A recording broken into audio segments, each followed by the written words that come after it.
Welcome, everybody, to another episode of the SRU podcast with me and my guy, Will Royal. Will, I know it's been a long week for the both of us, but how are you doing today? You know the answer to that question. Everyone watching this video knows the answer to this question. I'm saving all this up for the game in particular. So I'm just gonna be saying because genuinely I don't care about these other games we picked. Um, like I can literally just say one or two things about game, just move on to the next. But there is one game in particular I want to go off on. I literally told you after this game, I I'm gonna go off on this game. And I know you're pissed off about Arkansas losing to Liberty, and we can talk about that if you want, but just know that there's only one game I want to talk about, and it is Bama. Yeah. Well, I know you're mad about Bama, but we got a new college football playoff poll that dropped today. Well, like a few hours ago. Yep. Go ahead and take us through that, man. Hold on. Let me turn my yeah. So we have a new top 25 that just came out a couple hours ago. No surprise, Georgia's one because they beat number one Tennessee. Ohio State two, even though they barely squeaked by Northwestern. Michigan at three after somewhat defeating Rutgers. I mean, I know it was a blowout, but by their standards, not so much. TCU four, probably deserved, in my opinion. They're undefeated. They're the last four undefeated teams in college football should be the top four. Five is Tennessee, number one, falling down to number five. That makes sense. And then six is Oregon, which, after besides getting blown out by Georgia, I think is good. So there are four new teams that have made the new playoff poll, and that is Notre Dame, especially if they went after Clemson, Florida State, who has been, surprisingly well, Kentucky, who's been inconsistent all year, and then Washington, who is now back in top 25 after missing it the last few weeks, but after their win with Oregon State, they're back in. Speaking of Oregon State, they're one of the four teams out, along with Wake.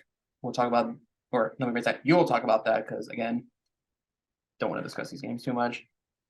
Syracuse after kind of getting embarrassed by Pitt, and then Oklahoma State, who has let us down.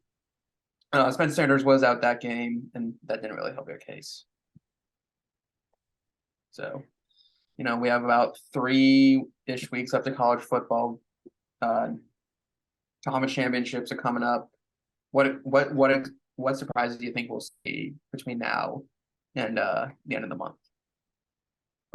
Between now and end of the month, who's still playing? That's the real question. Who is still playing?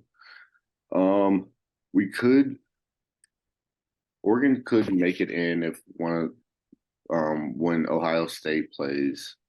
Tennessee could even also, but when Ohio State and Michigan play, I feel like the landscape of the playoff poll will change a little bit.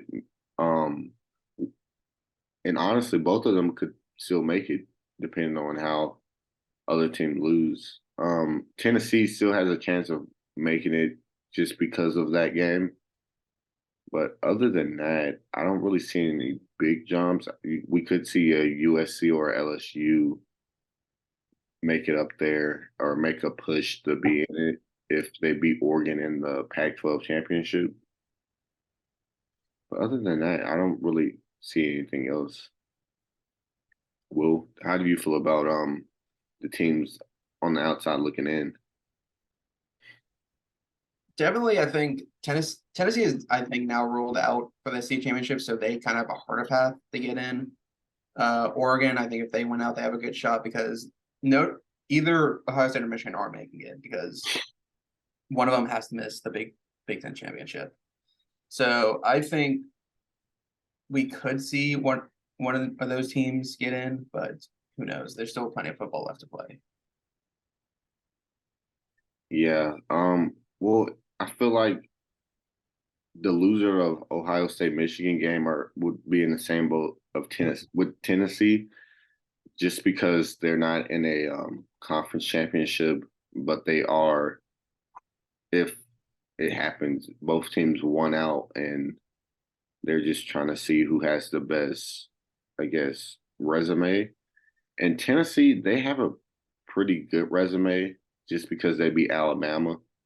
but at the same time, they really hadn't played many ranked ranked opponents while they were ranked. They played teams that were ranked, but weren't aren't ranked anymore. But Michigan or Ohio State, they've played. I feel like they played. They're probably in the same boat, honestly. Now I think about it, yeah, because Michigan they've been quiet all year. That's probably the only reason that they're at three and not at like two or one. Ohio State, people just love Ohio State. It's just they've been in the playoff polls multiple times and they've scored a lot of points this year. So I have no idea until the weeks goes on and we see what happens. But seeing like Florida State, we were a big advocate of them at the beginning of the year after they beat LSU, of them being ranked and having actually a pretty good season after the Mike Norvell drama and the Travis Hunter drama. So let's go to this next game. Oh, the first game actually. Texas wins 34 to Kansas State's 27. Will, we were kind of surprised about this after how Kansas State performed against Oklahoma State last, 2 weeks ago. We have Quinn Ewers with 18 for 31, 197 yards in the air, and two touchdowns with Adrian Martinez, 24 for 26, 329 yards in the air, two touchdowns and one interception. Um, this game was, yeah, like I said, a surprise after how Kansas State performed against Oklahoma State, blowing them out as bad as they did, and Quinn Ewers not having nearly the game that Adrian Martinez had on his first game back from injury. Will, I know you don't really care about this game at all, but aren't you kind of surprised that Kansas State lost this game? Well, I did pick Texas in our prediction, so I'm not necessarily that surprised.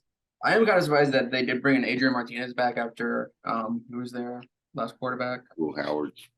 Will Howard, yeah, because he was doing good with them and making Kansas, giving Kansas a good push. But they started Adrian Martinez instead, which, I don't know how healthy he was at the time. But, Texas does have a tough TCU game this weekend, so we'll see if, Texas is back. Yeah. Um, I was joking. We was at JP's house this weekend, me and Luke and JP, and this was the first time I ever seen Deuce Vaughn's face, and he looks very similar to Spot'em Got 'em if you know who that is. Will Mm-hmm. they look like twins, but Spot'em Got 'em has like face tats and stuff. And also, Bijan Robinson had 209 yards. Will, I feel like that was really the factor for this game.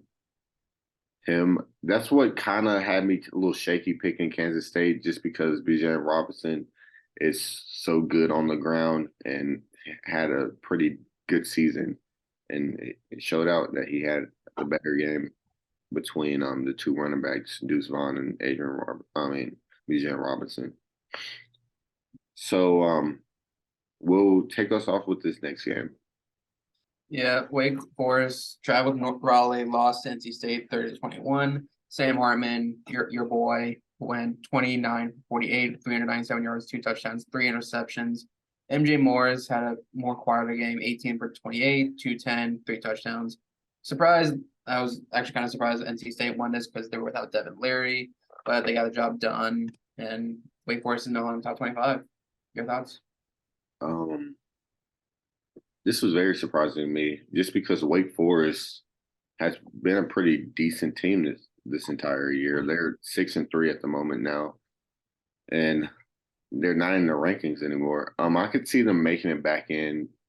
Sam Hartman needs to control his accuracy and not give away so many interceptions. I feel like the past few weeks he's been throwing interceptions to everybody like their presence. But other than Sam Hartman having a really good game and A.T. Perry having 159 of the Sam Hartman's passing yards with a touchdown, NC State looks good. Like I still don't think they're as good as everyone thought they would be at the beginning of the year, but they're trucking through. They have a pretty good defense. Getting it 3 interceptions this game, and MJ Morris had 3 touchdowns in the air, so you can't really argue on that just because they've looked pretty good to me. This next game is, a little close to home. Got my TCU sweatshirt for my visit this week. TCU beat Texas Tech at home.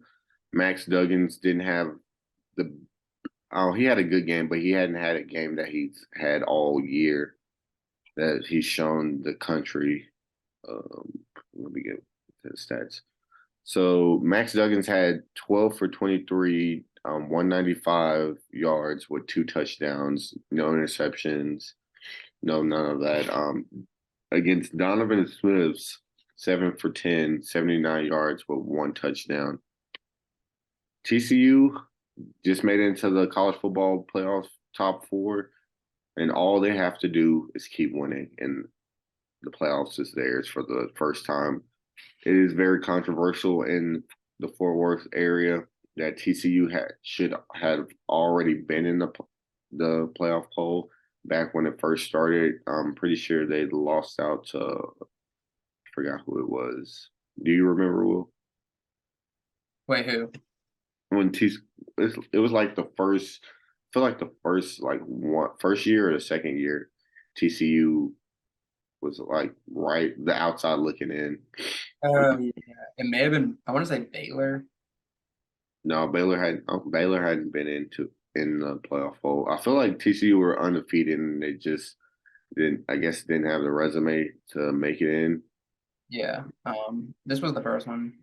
Um, I know who you're talking about. I just can't really remember who it was. Yeah. What was I? Actually, Donovan Smith didn't even start. I have that totally all mixed up. My bad. It was Behern Morton who started and had those stats, and Tyler Shaw played a little too. And looking at the stats, there wasn't any like huge stats from anyone else on the Texas Tech side, but TCU, Kendre Miller had 158 yards and a touchdown, which is huge for TCU because he's been playing good all year. Max Duggan did spread the love out. Most of his receivers had around like 30 yards, other than one guy had 62. But other than that, the TCU game, nothing else. Will should take us with the second one. Or the next one. Oh my gosh, I'm This sorry. was in Arlington, a game that you attended. Yep. Um, Air Force beat Army. I don't really have the final score on that one, but Air Force won. Zeke Daniels had 98 yards with an interception. Cade Ballard had 67 yards and an interception. Both had one rushing touchdown. Relatively a boring game in terms of college football, but that's what you get when military schools. Okay, it was 13-7. Price just put that in. But Air Force won the Commander in Chief trophy for the first time since 2016, which I think is big. And they won the service the what's it called? I forgot. I forgot the exact name. First Commander in Chief trophy, where who with all the service academies, whoever Yeah, has, I guess has the best record between all 3 of them wins the big trophy between Army, Navy, and Air Force. And Air Force beat Navy earlier in the season, and with the win against Army, they took the trophy. yeah. But going to this game, it was a lot of fun. We started off in our regular seats. Me and Luke ended up migrating down to Air Force's, well, no, Army's side. Well, it was Air Force's side where the Army Air Forces were trying to get touchdown in their end zone. Army's end zone. And the game ended in an interception, which was big and had the entire Globe Life roaring for the Air Force. And it was a great experience. Honestly, I would say it was a bucket list game going to a service academy game or rivalry game. And I wouldn't mind going to it next year. I'm pretty sure next year is going to be in Denver. It was its last year in Arlington this year. But other than that, um, what I took away from it, Brad Roberts, pretty good running back for Air Force, had 135 yards. He didn't have a touchdown, but he played pretty well. And also what's it worth, I know these games don't really have any passing yards, but DC, aka David Cormier for Air Force, he's a pretty good receiver. Honestly, if he was trying to go to the NFL and he wanted to transfer, I feel like a lot of people would want him. He was like the biggest guy out there, and he had 89 um, receptions, receiving yards, and also Army made this game a lot closer. Like Luke said, these games are usually close than what I expected. Their defense did get an interception, and the game was kind of surprising to me.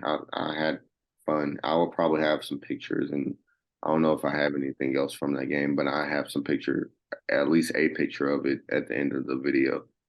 Let me take you to the next game. Clemson gets upsetted by Notre Dame. Me and you were wrong.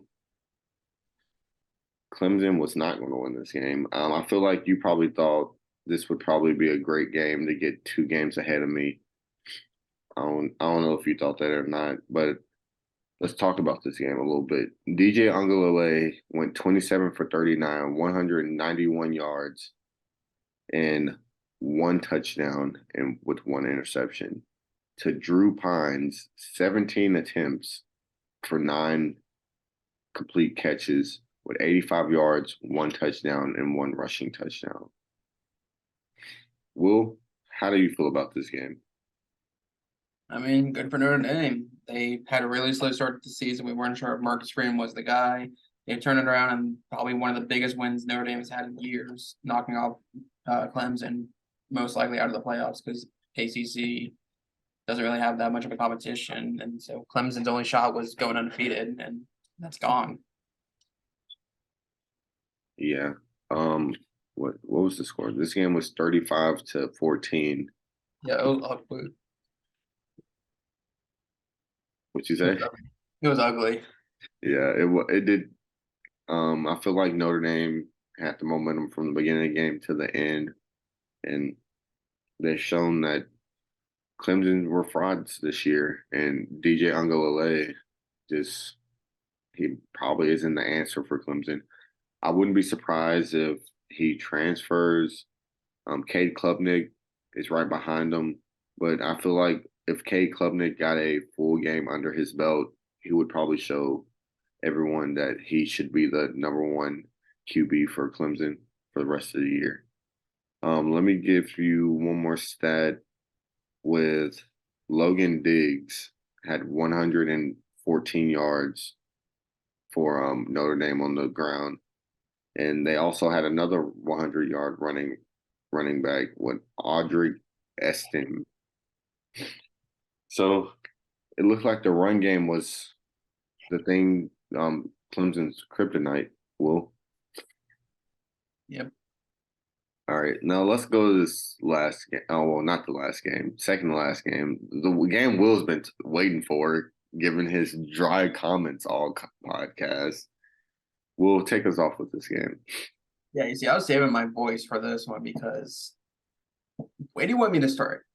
No, like actually tell me, where do you want me to start with this game? Because I can basically give you a rundown of all of it. I would like you to start by telling the people the score and the QB's stat line.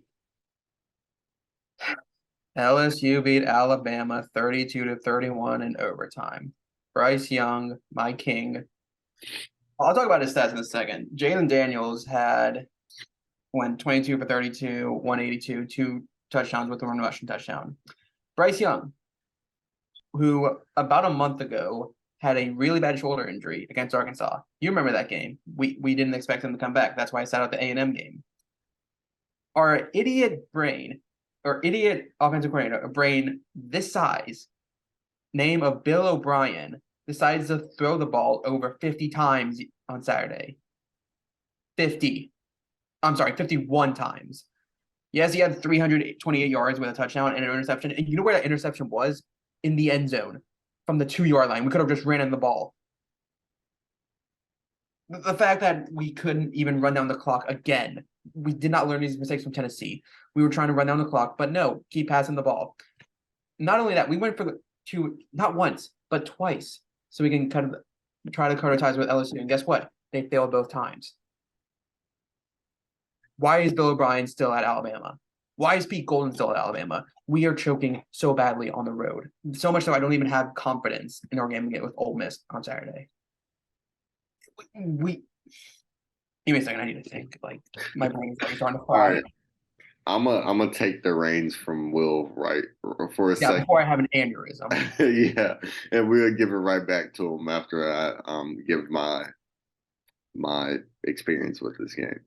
So watching this game, it was a very entertaining game for first and foremost, but being at a TCU house at the time of the 2-point conversion from LSU, soon as LSU passed the line of scrimmage, the entire house erupted because everyone knew that TCU had made it into the college football playoff poll just because the Tennessee-Georgia game was earlier that day and Georgia beat Tennessee would kick Tennessee outside of the rankings.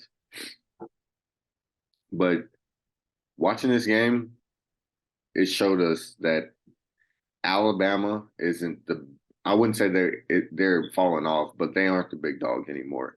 Everyone is now catching up to Alabama. Everyone's tired of Alabama winning every year and making it to the playoffs every year.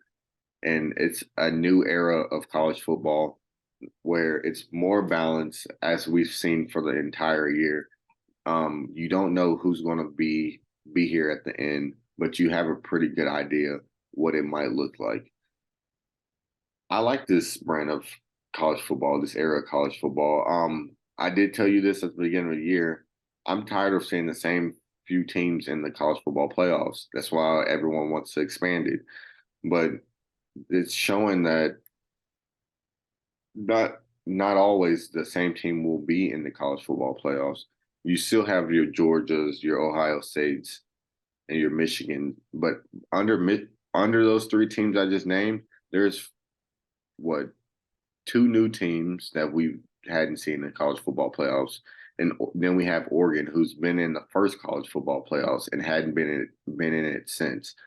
So honestly, I'm happy Alabama lost. I didn't pick them though because I'm very competitive and I don't want to lose to Will, even though I'm already losing. But Will, I'm gonna give it back to you. All right, tapping back in. All right, where was I? So, if I was Greg Byrne right now, I would literally just have given Bill O'Brien and Pete Golden the Herm Edwards treatment, because you saw how Herm Edwards was treated after the game, at the day before he was fired from Arizona State. They basically had that conversation in the end zone after Arizona State's loss. If I was Greg Byrne, I would have waited outside the coach's office, told Bill, get out of Tuscaloosa, don't come back. I'm not even going to bother writing your recommendation letter. You have no chance of football anymore. Pete Golden, you're an alcoholic. Just go back to jail, for all I know. Our running game, Jahmyr Gibbs was probably like, you saw how he's been doing this game. He before this game. Yes, he had 15 carries, but in the red zone, the first drive, just lobs it. Nope. Bill O'Brien just tells Bryce, just lob it up and hope for the best. Guess what? Interception. Thank God for Will Reichert actually making field goals. He made 4. But our defense, you know how many plays it was for LSU to score in overtime? Just one. One. And guess what? Let him score 2. Game over. Bama out of the playoffs. And I know you're happy. And yes, people like seeing change. And yes, I'm a perfectionist when it comes to Alabama. I love seeing us win. Who doesn't? But okay, I'm out of breath right now. Like I'm I had a whole lot to say on Saturday, but I'm just like over it now. This season has not been good for us. We've looked horrible, and especially in games like Texas A&M, even Arkansas for a little bit. Realistically, we shouldn't be 7-2. We should be 5-4 right now from the way we're Hey, playing. imagine a Alabama fan saying that at the beginning of the year. Y'all could have been 5-4 this year. Literally, y'all really should be what 6-3, but No, because we almost blew it to Texas and Texas A&M. well, yeah. So yeah, So we realistically we should be 5-4. And who are our wins? You might be asking. Vanderbilt, Louisiana, yeah, Monroe, Utah State, and then Arkansas and Mississippi State, which were like somewhat competitive. So even in reality, since Bill O'Brien was appointed the night of the championship back in 2021, we've lost 4 games so far, like since his reign, which as an Alabama fan is more than we would have liked, to be honest. Yes, one of them was a national championship game, a game that we were competitive in until the very end where we collapsed. A&M collapsed. Tennessee didn't know how to clock management skills. Apparently, we're running the same thing that Denver's using right now when it comes to clock management. And then now LSU, almost the same thing. You know, I'm gonna run down the streaks that we broke since we've had Bill O'Brien as our offensive coordinator. With the Texas A&M loss, first time losing to a Saban assistant, and first time in 99 games as Saban's been at Alabama of losing to an unranked opponent. Gone. Georgia, I don't think there were many streaks with that other than just another loss to a Saban assistant, and I think honestly that was the only really one. Tennessee, first time losing to them since 2006. LSU, first time losing to them in Baton Rouge since 2010. Gone. Yet, as people like to sort that this is the end of Alabama and possibly the end of Nick Saban, I don't want to believe it. I know some people do, and hint, your team sucks, you can't talk. But the second this season ends, whether we're in the playoffs, which we have a very slim chance of doing, or we make a New Year's Six bowl, which is what come on now. Y'all are not making the playoffs. Alabama football is my one source of happiness. Let me enjoy this. Y'all are not making the playoffs, Will. But listen. If LSU loses to Arkansas and A&M, and Bama wins out versus Ole Miss and Auburn, we're in the SEC championship. We beat Georgia, we're in the playoffs. You cannot tell me that a 2-loss Well, that's they're not putting a 2-loss team into the playoffs. That literally not just even an SEC champion, 2-loss no. team. That just shows bias to the SEC. Let me enjoy that moment. Okay. That means you're hopping so many 1-loss teams. Good. Y'all literally need teams that just get Okay. up. Before I become the too crazy Alabama fan, I am gonna be realistic. I don't see us making the SEC championship. I think the dream ended on Saturday. And now I think we're last I saw we were projecting the Sugar Bowl, which honestly I'm okay with.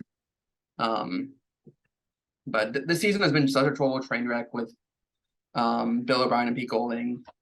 And this is like one of the worst coordinator pairs I've seen in a long time in Alabama. But going into Oxford this weekend, a place where the last time we were there, we gave up like over 40 points. It was like there was no defense, and guess who was the coordinator? Pete Golding. So my optimism level is not as high as it normally is when it comes to Ole Miss this weekend, especially because Ole Miss is 11-9. In summary, Alabama fans are all in unison of saying no more Bill O'Brien. This was a horrible idea of bringing him in. We saw what he did with the Patriots, long ago when he was shouting at Brady for throwing an interception, but God forbid he does it to anyone else. We saw him basically run my beloved Houston Texans to the ground. He was decent at Penn State after the whole Joe Paterno thing, but obviously that was just dealing with a whole another situation. And now he's trying to get his rebound to Alabama. I said at the beginning, horrible idea, don't do it. Who would listen to me? We do it anyways, and look at us now. He was right. This guy. Bill O'Brien is the worst. I want him gone. Please, somebody take him. All right. Let's go to our last game, Will, because that was probably like a good 5, 7 minutes of you ranting about Alabama. We have Good. number Yeah. one Tennessee falling to number three Georgia, 27-13. Hendon Hooker, probably the worst game he's had this year, did not throw a touchdown and didn't even score a touchdown from the looks of it. Beginning of this game, it was I feel like it was over from the beginning. Hendon Hooker went 22 for 33, 195 yards with one interception. Stetson Bennett looked like he was probably the best QB in the nation. He went 17 for 25 with 257 yards, two touchdowns in the air, and one rushing touchdown. All I'm going to say is Georgia looks like the real deal. I was a little shaky about their offense, but their offense looked good because Stetson Bennett looked amazing this weekend. Brock Bowers doing Brock Bauer things. I don't. What's the tight end award? The Mackey. Yeah, he looks like he's probably going to win that. Their defense looked as good as they did last year, even with the loss of Nolan Smith. And guess what? I don't have to worry about Tennessee winning a national championship, Will, and you don't either. I wouldn't hold it out too much. A lot can happen. But again, I'm gonna keep this short because my brain is fried right now after that whole rant. So I did say, like, yes, putting Tennessee at 1 is setting them up for failure against Georgia, because we saw it 2014 with Mississippi State, because their first game was against Alabama after being ranked 1. So I wouldn't say I was too surprised, but I do think Georgia now, they control their own destiny. They need to win out. They need to win SC championship.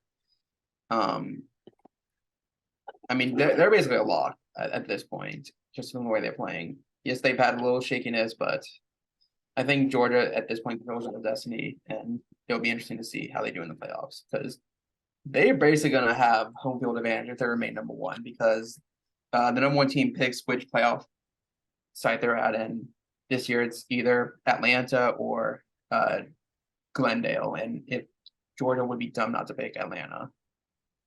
So, anything else you want to add before we talk about our bonus game? Um, no, I don't. Honestly, we've had enough ranting about one of our teams for an episode, and I really don't even want to get to that at the moment, and because we'll probably end up talking about the game that's coming up this week when it comes to Arkansas. Yeah. So, Will, why was there basketball playing on SMU's football field this weekend? That's a good question.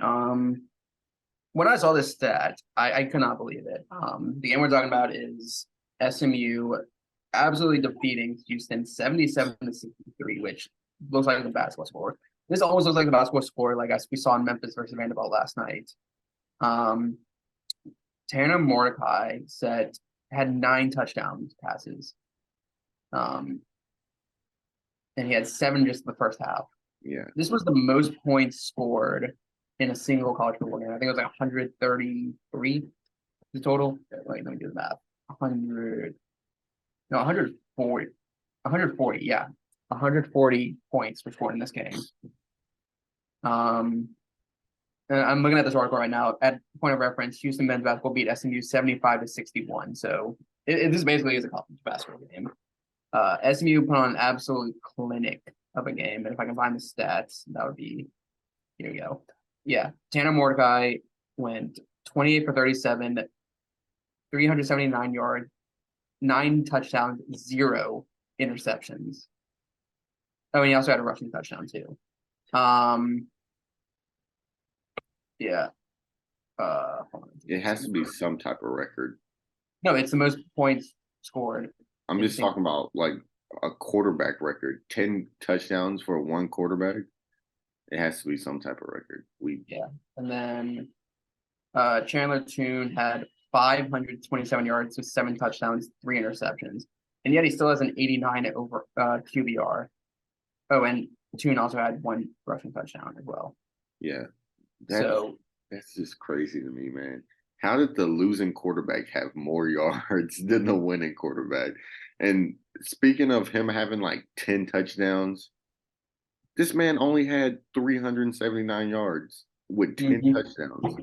That honestly, if I hear a quarterback had 10 touchdowns in one game, I'm seeing like close to 1,000 yards in that game.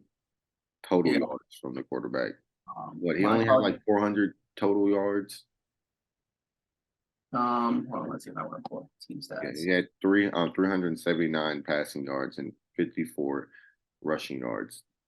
A Yeah, little, total yards at Houston had 710, SMU had 642. that's crazy. And literally, the receiver with the most touchdowns for SMU only had 24 yards, Will. Yeah, Houston had 34 first downs, SMU had 31 first downs. That's crazy, man. College football has been really good this year. I can't really complain after just all that the world has been through. This has been a good year of college football. Can you agree with me? No, I'm agreeing with you because I mean, even as an Alabama fan, how much of a bad season we've had by our standards. Yes, I know, perfectionist. It's still entertaining to see. Like even Kansas now, first time bowling since 2009. Syracuse looking good for the first time in a long time. Illinois looking good for the first time in a long time. Who else is up there? Oregon State, the first time in almost 10 years they were ranked. So it's the small things like that as well. And like Tulane is probably gonna end up being the New Year's Six Bowl, from what I saw. So, and college basketball started yesterday, so it's about to get more crazy. Yeah. And we will probably add a podcast, probably not this week, probably next week on college basketball, or sometime in the near future.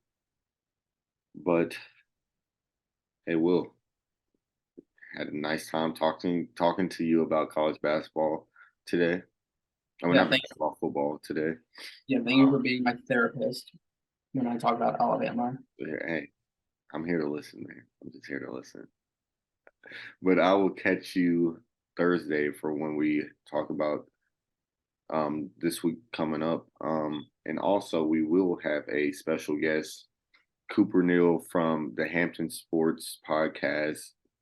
You met his co-host Jack Hampton a couple of weeks ago, probably a month or two ago, but he is a Ole Miss fan, and it was design scheduling by me to get him on for the Ole Miss Alabama week. So thank y'all for watching, and catch y'all what, Thursday, or well, for y'all it'll be Friday. All right, peace. This is